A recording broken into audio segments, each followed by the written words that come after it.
بسم اللہ الرحمن الرحیم. خاتم حضرات، میں ہوں اختر عباس اور آپ سب کو میرا اسلام پہنچے. ایک بچی نے بڑے دور سے لکھا ہے، علیزی اس کا نام ہے. اس نے کہا کہ سر، جو بات میں اپنی مما سے اور بہن سے نہیں کر سکتی، اللہ نے آپ کو ہمارے دکھوں کا مداوا بنا کے بھیجا ہے، ہماری غلطیوں کا پردہ.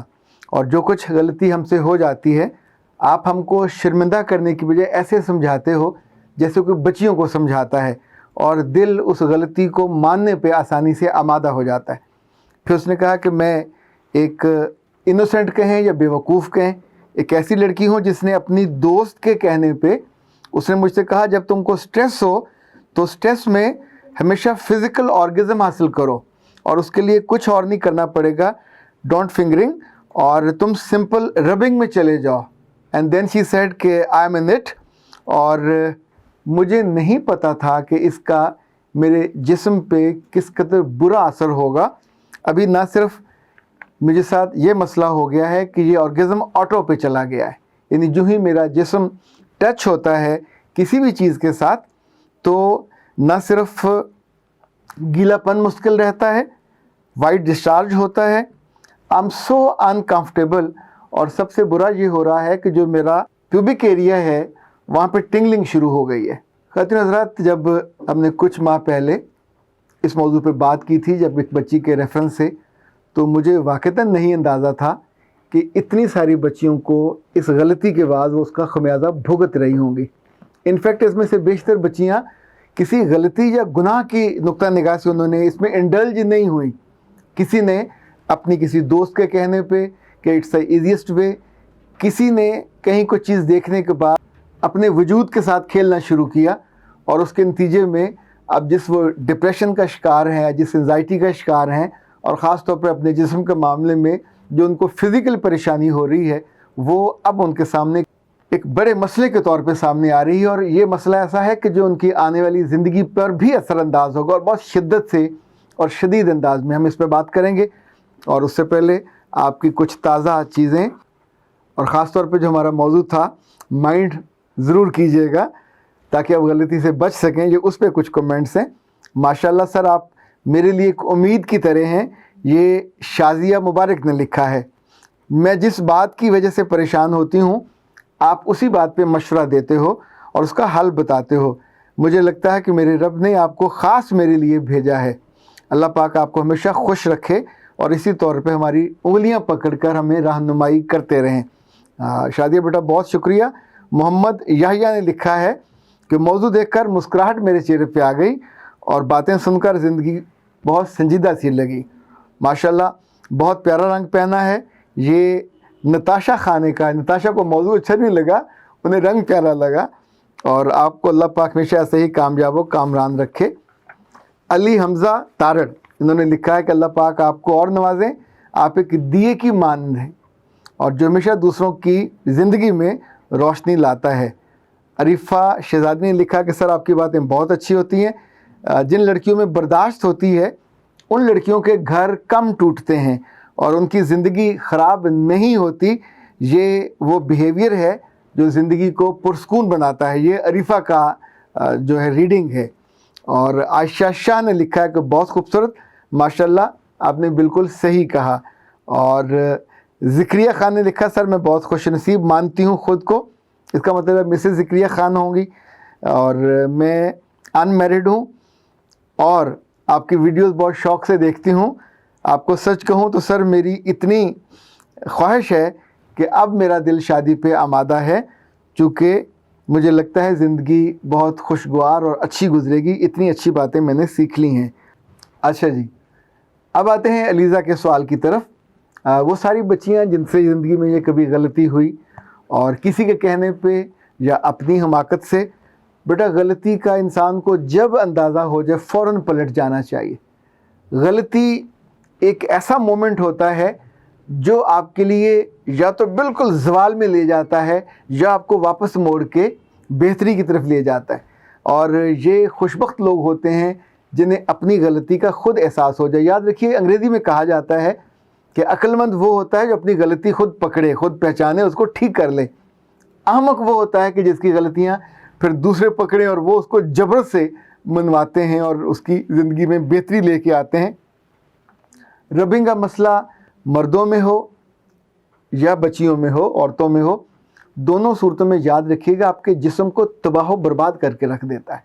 और इसका असल नुकसान उस लम्हे आपको समझ नहीं आ रहा, ये तो अभी बार बार ये मसले इतने बिगड़ रहे हैं कि रबिंग करने से ख़ास तौर पे जो अनकंफर्टेबल होते हैं और पूरे जिस्म का मैकेनिज़्म बदलता है, ये जो एक ऑटो पे चला जाता है जिस्म, ऑटो ऑर्गेज़म पे, इनफैक्ट ये इतना बड़ा मसला है कि आप नॉर्मल ज़िंदगी की लज़्ज़त से महरूम हो जाते हैं। हर लम्हे आपके जिस्म में गीलापन रहेगा, हर लम्हे आपको ऐसा फील होगा कि वाइट डिस्चार्ज हो रहा है और आप किसी जगह आते जाते नॉर्मल ज़िंदगी बसर नहीं कर सकते। ये होता आपकी अपनी गलती से है कि आपने जब उस जिस्म की सेंसिटिविटी को बढ़ा दिया तो किसी बात को सोचने से, किसी चीज़ को देखने से, इवन किसी चीज़ को पढ़ने से या कभी सिर्फ विजुलाइज करने से ये होने लगता है और उसका नुकसान इतना ज़्यादा होता है। आप सोचें कि आप किसी डॉक्टर से, मेल हो या फीमेल, ये मसले ऐसे हैं कि जाके खुल के बात भी नहीं कर सकते। आप जिसको साथ ले जाना चाहोगे उसके साथ बैठ के कैसे आप बात करोगे और कैसे बताओगे? आधा सच बोलोगे, आधा झूठ बोलोगे। झूठ बोलोगे तो पूरी आपकी ट्रीटमेंट भी नहीं हो सकेगी। झूठ बोलोगे तो आपके पूरे उस सूरत हाल को डॉक्टर ना विजुलाइज कर सकेगा, ना देख सकेगा, ना बात कर सकेगा। फिर एक और शर्म की बात ये होती है कि वो जिस्म जो आपको अल्लाह ने अमानतन दिया होता है, इतनी हिफाजत से छुपा के रखा होता है, ऐसी सूरत में जब आपकी बीमारी बढ़ने लगती है और टिंगलिंग वहाँ मुसलसल होने लगती है तो फिर डॉक्टर उसका फ़िज़िकल मुआयना करते हैं। ये एक और एम्बेरसिंग मोमेंट होता है। यानी आपने 20-22 साल, 18 साल अपने जिस्म को छुपा के रखा, कभी किसी ने उस पर निगाह भी नहीं डाली, कभी किसी को देखने का आपने अलाउ नहीं किया, पर अब आप अपनी मर्ज़ी से अपने जिस्म को उसको डॉक्टर को दिखा रहे हो तो वो बड़ा एम्बेरसिंग और बहुत तकलीफ़ दह लम्हा होता है।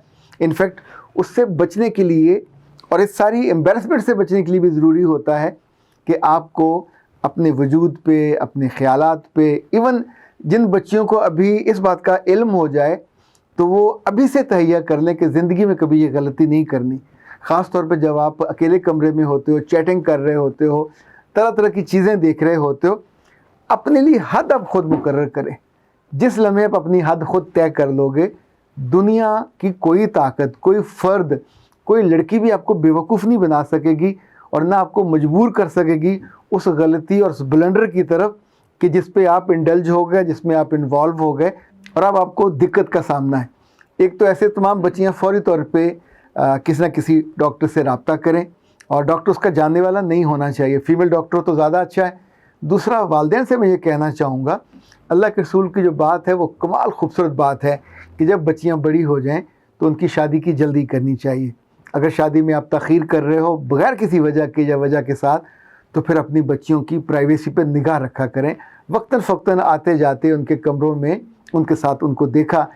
वो घर बड़े खुशकिस्मत होते हैं जहाँ पुरानी नानियाँ दादियाँ घर में रहती हैं और अगर अल्लाह ने उनको दानिश दी हो, उनको निगाह दी हो, तो वो बच्ची जो अपने जिस्म के इन हिस्सों पे ख़ारिश बार बार करती है वो फ़ौरन पूछ लेती हैं कि बेटा दाने निकले हुए हैं। अगर दाने निकले हों तो वो उनको मीठा उनका फ़ौरन कम कर देती हैं या आलमोस्ट बंद कर देती हैं। फिर उनको वो कहती हैं कि वहाँ पे ऑयल लगाओ, या अगर किसी डॉक्टर के पास लेके जाना हो तो वो ख़ुद उनको लेके जाती हैं। ये जब भी नानियाँ और दादियाँ, जिनको मैं बहुत बाबरकत वजूद मानता हूँ, इवन जब बच्चियाँ सो रही होती थी तो उनके कमरों में जाती थी, 2-3 चीज़ें वो ज़रूर कहती थी। लाइक अगर सर नंगा होता तो सर ढाँपने का कहती, अगर कपड़ी या शर्ट जो है वो आगे पीछे हुई होती तो फ़ौरन वो कहती कि बेटा अपनी शर्ट ठीक करो, अपना वजूद ठीक करो। अगर वो बिल्कुल सीधी लेटी होती तो बच्चियों को मना करती कि साइड पे पलट के सो, और अपने आप को एक लफ्ज़ बोला करती थी, समेट कर सो, संभल के सो। ये उनकी इंस्ट्रक्शन बतौर ख़ास होती थी। और उन घरों में कभी बच्चियों को अगर खुदा ना खासा किसी वजह से भी ये ख़ारिश का मसला होने लगता, इरिटेशन होने लगती, तो उनकी माओं को या दादियों को फ़ौरन पता चल जाता और उसको वो सॉर्ट आउट कर लेती। अभी एक तो मुसीबत ये है कि कमरों की प्राइवेसी ने ज़्यादा काम ख़राब किया है। बज़ाहिर तो लगता है कि अमीर कबीर हो गए हैं और कमरे अलग अलग हो गए हैं, प्राइवेसी मिल गई, पर इस प्राइवेसी ने आपके लिए दुख बढ़ा दिए हैं, तकलीफ़ें बढ़ा दी हैं। इंसान को आज़ादी तब मिलनी चाहिए जब उस आज़ादी का वो इस्तेमाल भी ठीक कर सके और उस आज़ादी को अपने लिए अजाब ना बना ले। अदरवाइज़ तो फिर ये होता है कि आज़ादी शर्मसारी और शर्मिंदगी बन जाती है और बाद में जब आप उसका तज़किरा करते हैं तो फिर आपको ख़ुद आपकी आंखें नहीं उठती। मेरा रब ऐसी सारी बच्चियों के مسائل کو حل کرے اور انہیں کبھی یہ امبیرسنگ مومنٹس نہ دیکھنے پڑیں کہ جس کی وجہ سے ان کی آنکھیں جھکتی ہوں۔ اختر عباس کو اجازت دیجیے، السلام علیکم۔